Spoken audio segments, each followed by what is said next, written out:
Olá, amigos de casa. Estamos começando mais um programa Direto ao Ponto pela TV Zoom. Programa que, como todos os outros da grade, pode ser visto também pela internet, na nossa página tvzoom.com.br ou a qualquer hora, qualquer lugar, através do aplicativo de celular.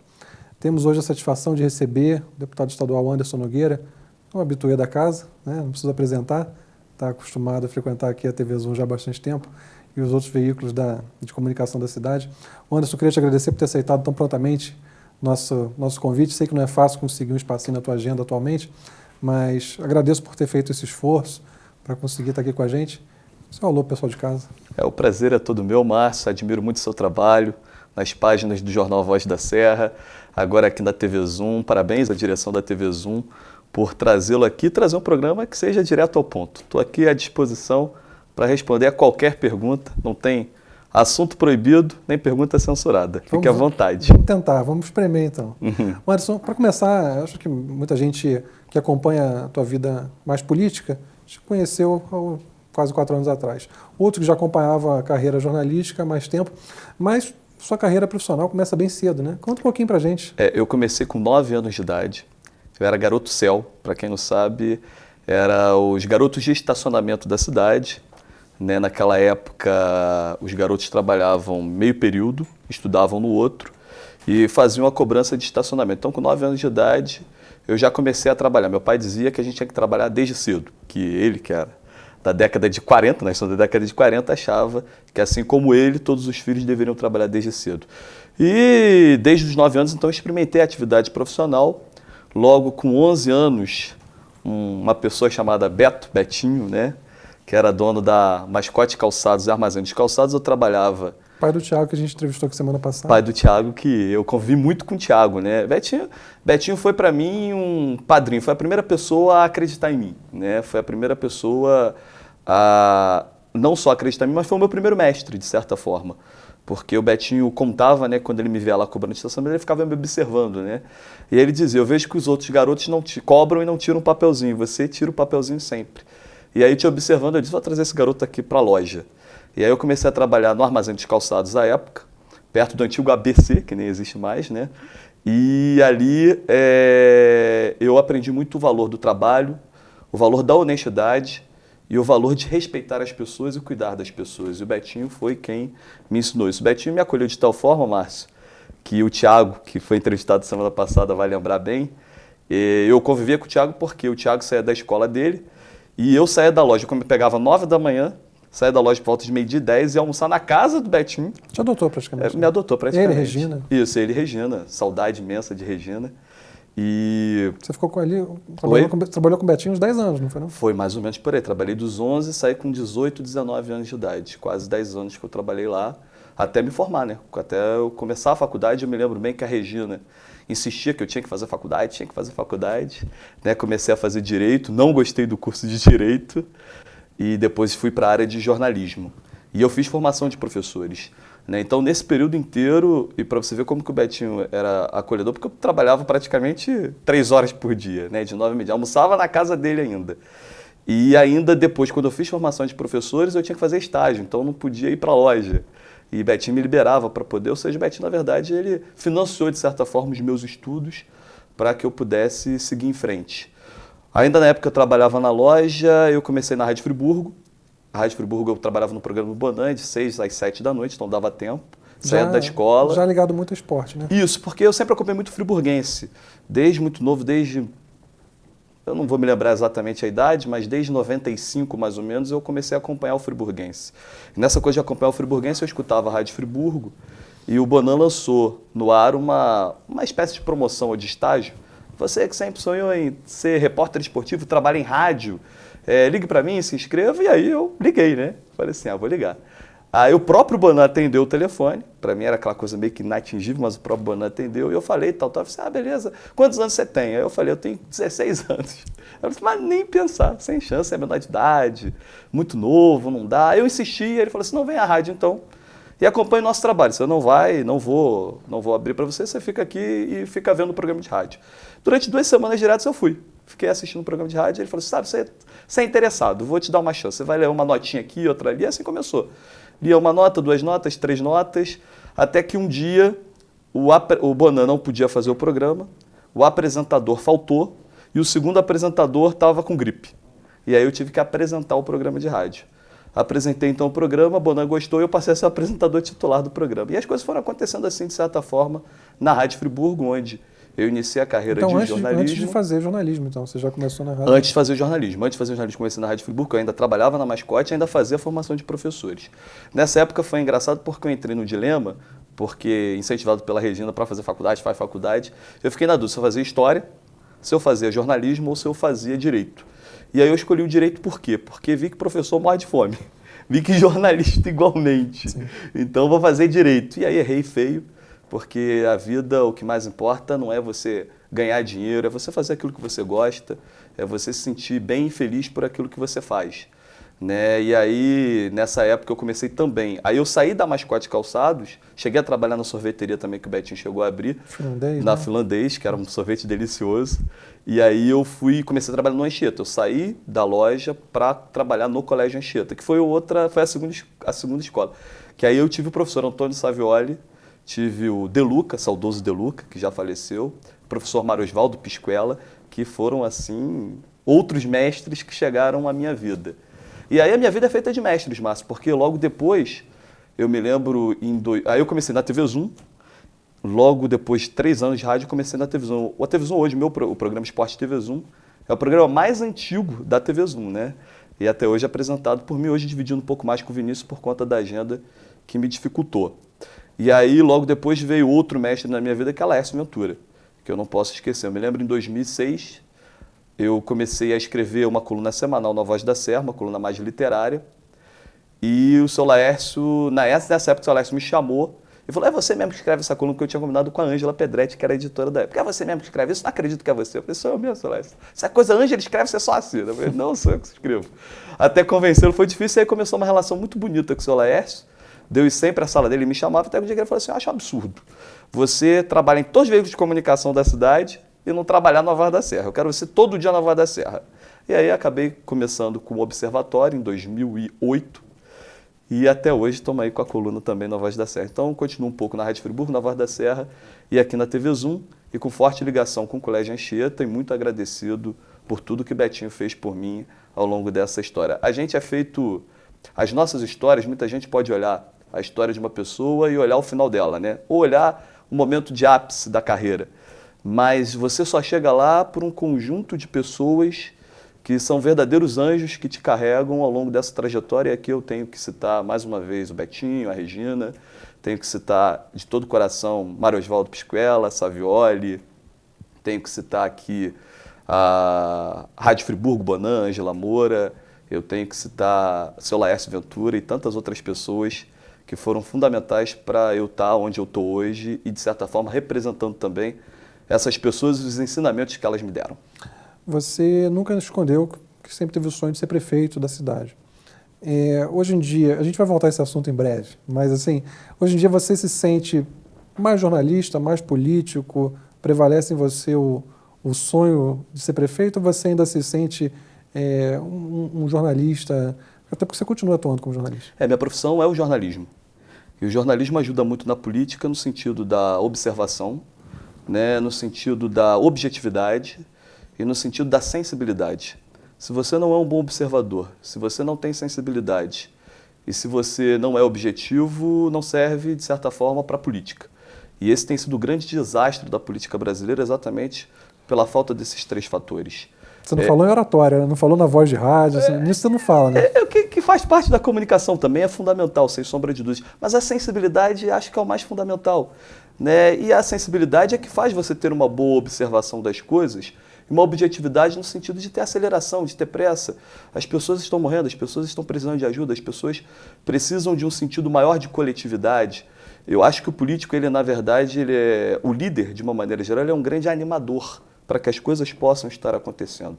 Eu só vou te corrigir, o meu sonho não é ser prefeito, Márcio, meu sonho é ser o melhor prefeito da história de Friburgo. Já começou a campanha, não pode antecipar. Não, mas não é campanha, o meu sonho não é só ser prefeito de Friburgo.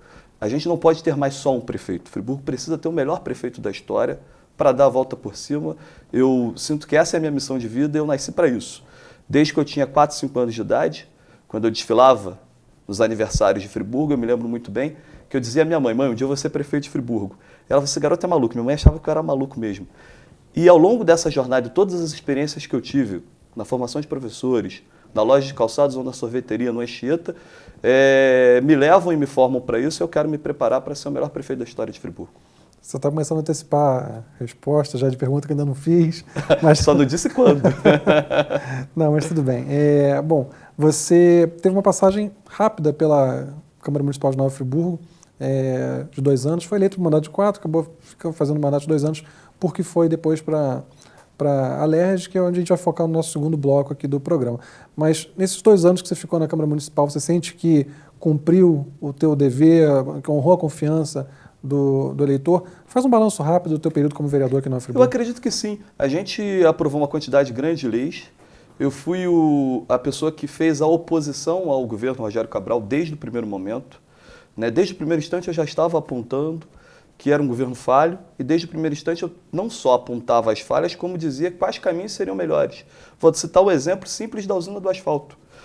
Quando se falou em comprar a usina de asfalto, eu dizia, essa usina de asfalto é obsoleta, é cara, isso é um absurdo, não está certo. Parece que faz parte de um pacotão de outras prefeituras que fizeram a mesma coisa, quando você podia estar investindo, por exemplo, no asfalto borracha, numa tecnologia mais avançada que o município podia ganhar 2 vezes, porque o município que recebe pneu descartado, ele recebe por esse pneu descartado. E ele usa esse pneu para virar asfalto, um asfalto mais durável e de maior qualidade. Recentemente, na LERJ, aprovamos uma lei nesse sentido. Então, eu já apontava erros com relação à empresa de ônibus, com relação à empresa de água, com relação a uma série de equívocos que foram sendo cometidos e que a gente foi apontando através da fiscalização. E as leis que nós aprovamos, dentro daquilo que pode o Legislativo. O fato é que o Legislativo pode muito pouco. Eu acho que em 2 anos de mandato de vereador, e foi isso que nos credenciou a ser candidato a deputado estadual, e isso nos fez ganhar a eleição de deputado estadual. Eu sempre dizia, porque fui muito criticado na época, nem cumpriu o mandato de vereador, já quer ser deputado estadual. E eu dizia, olha, eu só estou colocando meu nome à disposição, se vocês acham que eu deva ser deputado estadual, vota. Se acha que eu devo continuar como vereador, não vote para mim deputado estadual. E a maior parte da população nos escolheu para representá-las na esfera estadual, tendo muito mais possibilidades, e o fato é que na LERJ você tem muito mais facilidade para poder realizar, não só por Friburgo, como pela região. Mas olhando agora para esses 2 anos como vereador, qual você sente que foi o seu legado aqui na Câmara Municipal de Nova Friburgo?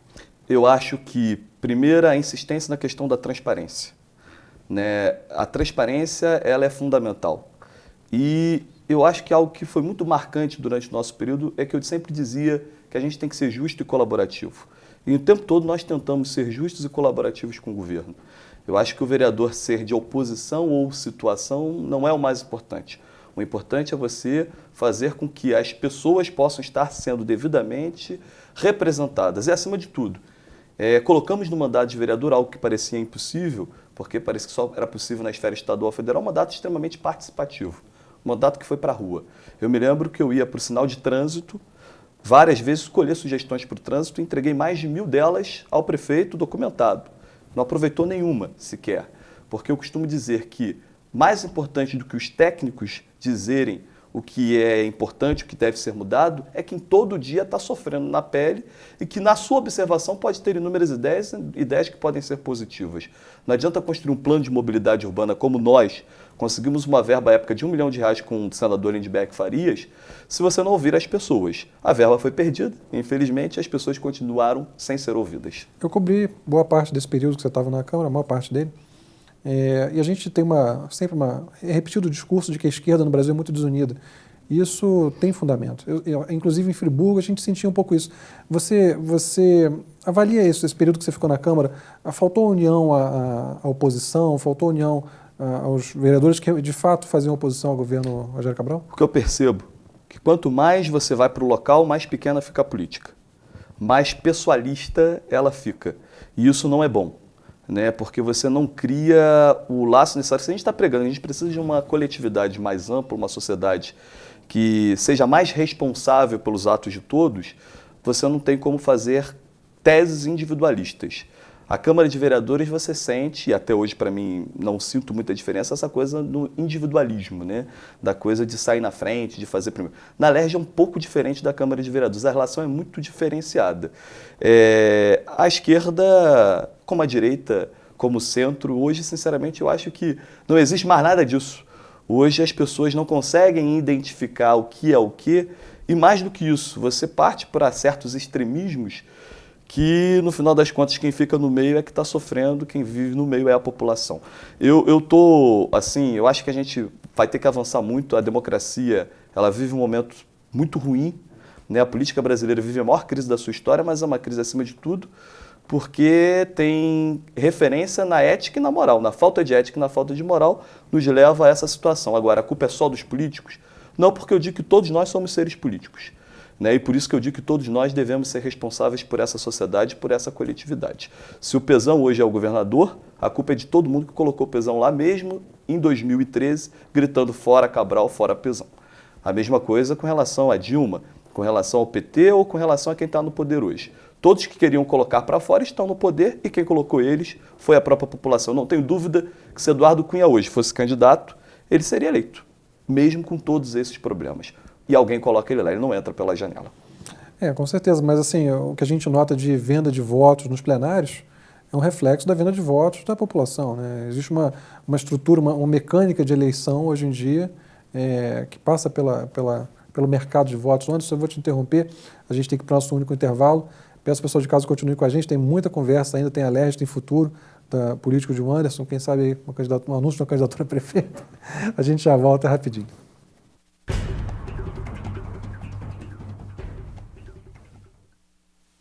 Para baixar o aplicativo da TV Zoom, entre na Google Play se o seu dispositivo for Android ou na App Store se você estiver usando o iOS. No campo de busca, digite TV Zoom e ache o nosso ícone. Clique no botão para baixar e aguarde a instalação.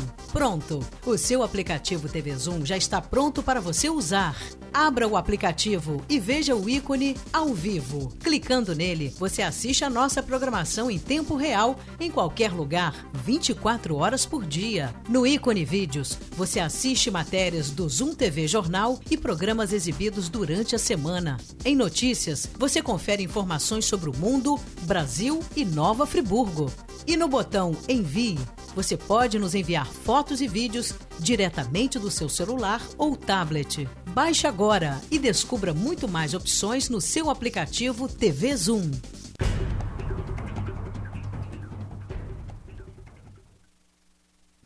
Olá, amigos de casa, estamos de volta para o nosso segundo e último bloco do programa Direto ao Ponto, hoje com o deputado estadual Anderson Nogueira. Anderson, você participou de 2 eleições e acabou sendo eleito nas duas por uma margem pequena. Para vereador, lembro que foram 5 votos. Te surpreendeu o resultado das 2 eleições? Você ficou surpreso com as vitórias? A de vereador eu tinha uma expectativa de vitória, né? A gente acreditava demais na vitória na eleição de vereador, acabamos ganhando por 5 votos e trabalhamos demais.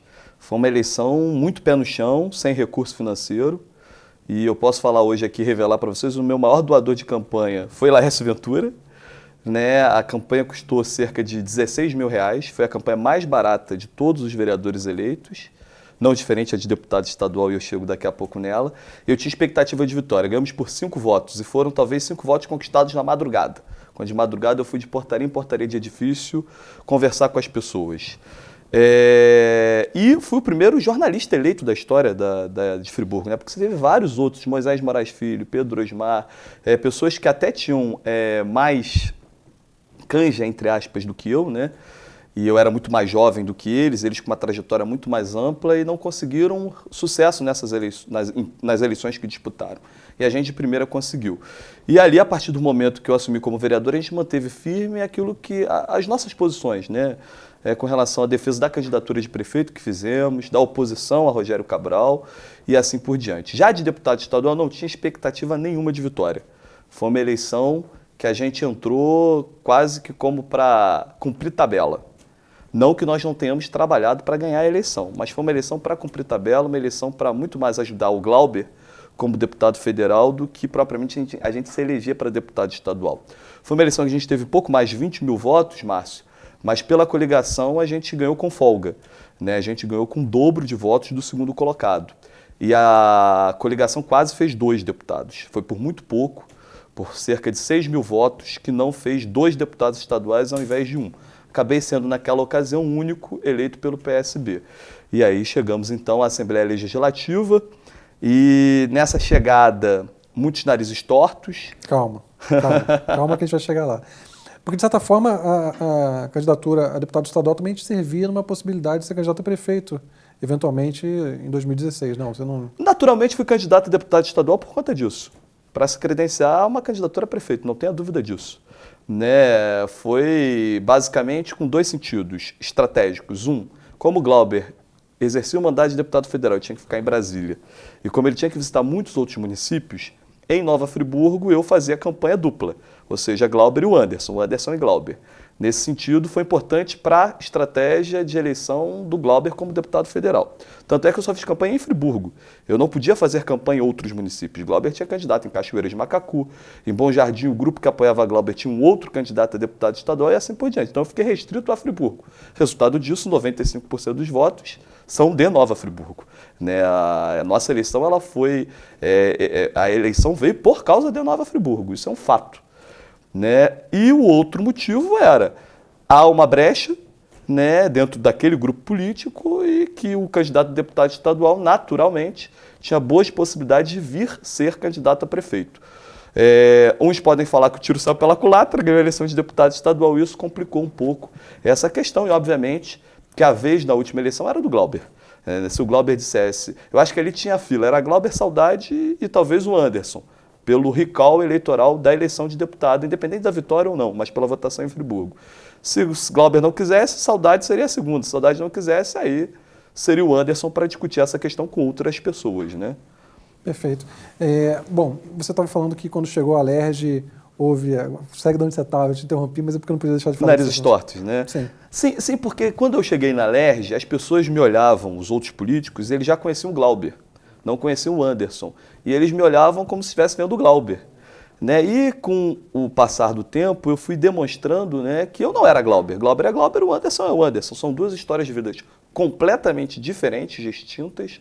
Né? São duas formas, ainda que possam ser próximas no pensamento, mas que divergem em algumas questões. E, nesse sentido, pouco a pouco eu fui conquistando a confiança de outros parlamentares nessa articulação, no sentido de que a gente pudesse estar avançando em legislações. Márcio, se você for pegar todos os outros deputados estaduais domiciliados em Nova Friburgo que passaram pela Alerj no nosso mandato, certamente, se somar todos eles, eles não aprovaram a quantidade de leis que nós já conseguimos aprovar. Mas aí eu tenho que te pegar numa pergunta meio advogado do diabo. É evidente que a tua ligação com o Glauber foi decisiva na tua eleição para vereador. Você fez parte, integra um grupo político que é muito atuante na cidade, um grupo forte que era do PSDB, hoje está domiciliado mais no PSOL, um pouco em cada partido. Mas, enfim, é evidente que a tua ligação, inclusive o programa de rádio que você apresentava do Glauber, você tem uma relação de amizade com ele, sim, que foi fundamental para a tua eleição, nos dois casos. Você tem uma agenda de trabalho um pouco diferente da dele, um pouco diferente do próprio PSOL. Você foi o PSOL surpreendendo muita gente. Muita gente apostava que você fosse ficar no PSB, porque o seu perfil não é exatamente o perfil médio do PSOL. Você é uma pessoa, a gente pode falar, a gente tem que falar sobre incentivos fiscais, você tem bandeiras que não são exatamente bandeiras do partido. E não seria o caso. Muita gente deve se perguntar, poxa, mas ele estava junto com o Glauber, isso ajudou a eleger, e agora está conseguindo o caminho para...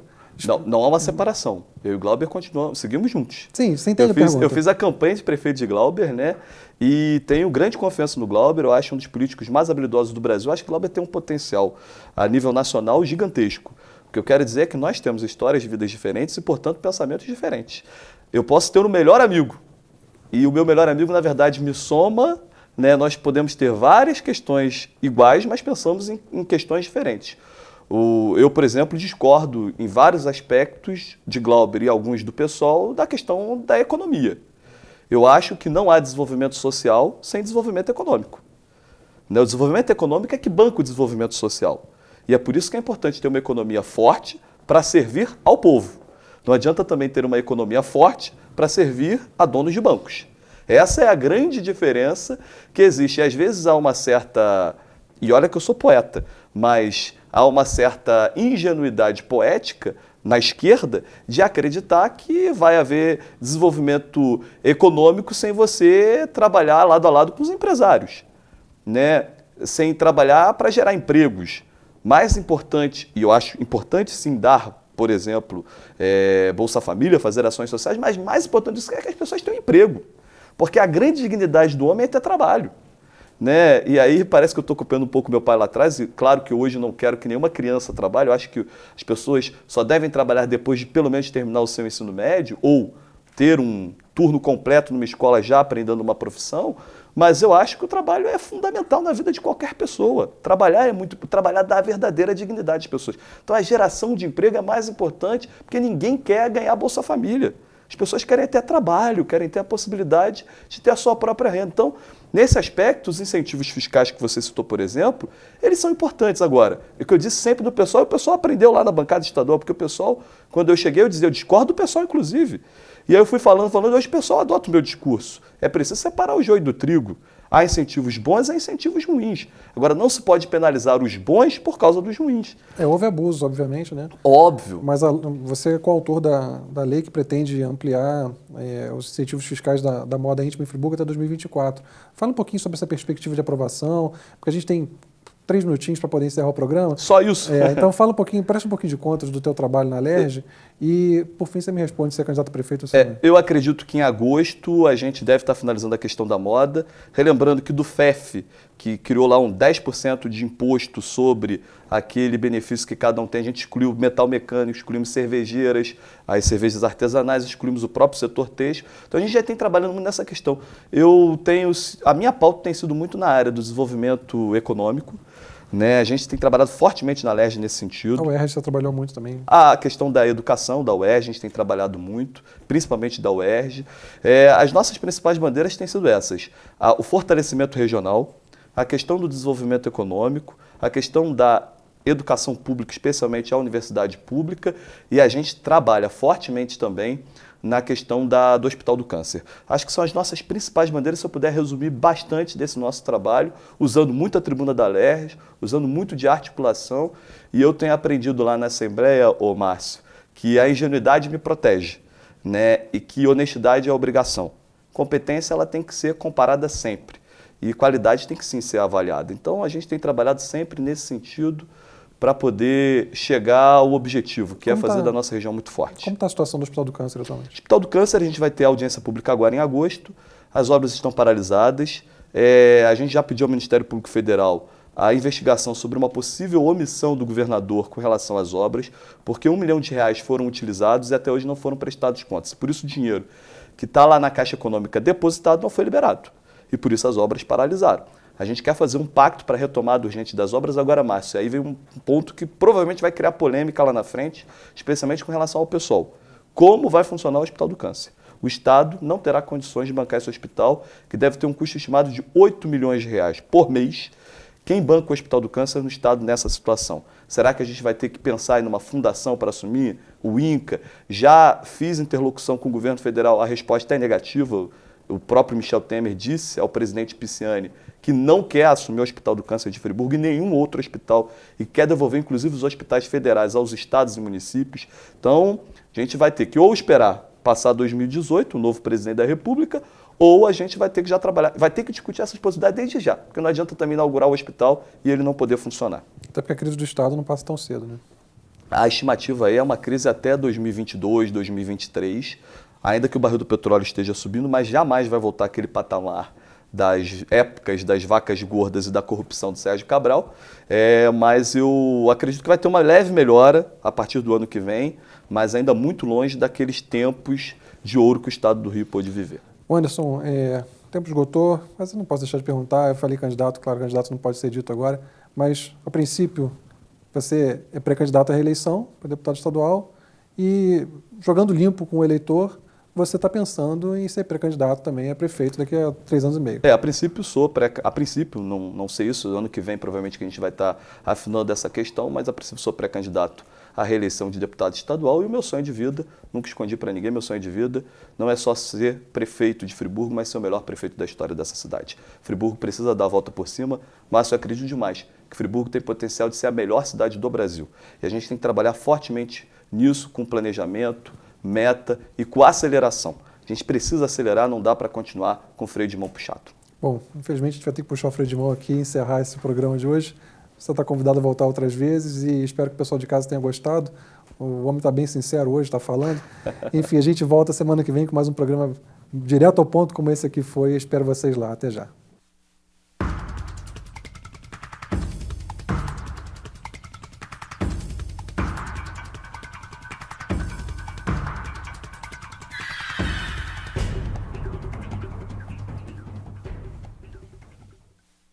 Este e outros programas você assiste no aplicativo TV Zoom.